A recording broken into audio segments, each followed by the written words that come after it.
இந்த திமுகவை நம்பாதீங்க. அவங்களுக்கு உங்களை நம்ப வச்சு ஏமாத்துறது தான் அவங்க வேலையே.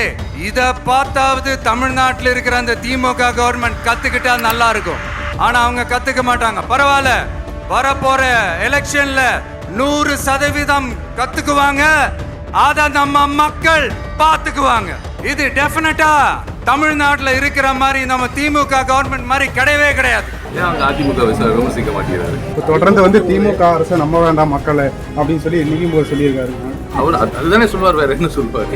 யாரை பார்த்து கத்துக்கணும்னு விஜய் கொஞ்சம் யோசிச்சு சொல்லுவார். அதிகமா திமுக பத்தி தான் குறை சொல்லியிருக்காரு. ஆமா, வேற யாரை பத்தி குறை சொல்லுவாரு?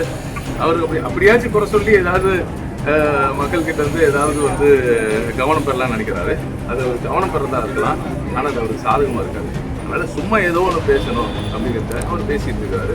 அது இருக்க அந்த மக்கள் ஏற்க மாட்டாங்க. இந்த மாதிரியான திட்டங்கள் இது வரைக்கும் பார்த்தீங்கன்னா கடந்த 10 வருஷத்துல இருக்க அதிமுக ஆட்சியில் இருந்துச்சா? ஏன் அவங்க அதிமுக விமர்சிக்க மாட்டேங்கிறாரு? எல்லாரும் பாராட்டினாங்க. இவரு ஏதாச்சும் ஒன்று சும்மா சொல்லுங்க அவர் சொல்றாரு. அது இங்கெல்லாம் எடுபடாது. தொடர்ந்து திமுக அரசை நம்ப வேண்டாம் மக்களை அப்படின்னு சொல்லி நீங்க சொல்லியிருக்காரு. அவர் அதுதானே சொல்லுவார், வேற என்ன சொல்லுவார்? அவர் அதுதான் சொல்லுவார். மக்கள் யாரை நம்புறாங்க, யாருக்கு வாக்களிக்கிறாங்க, யார் அரியணையில் மறுபடியும் ஏற்றுறாங்க இந்த 2026 தேர்தல்.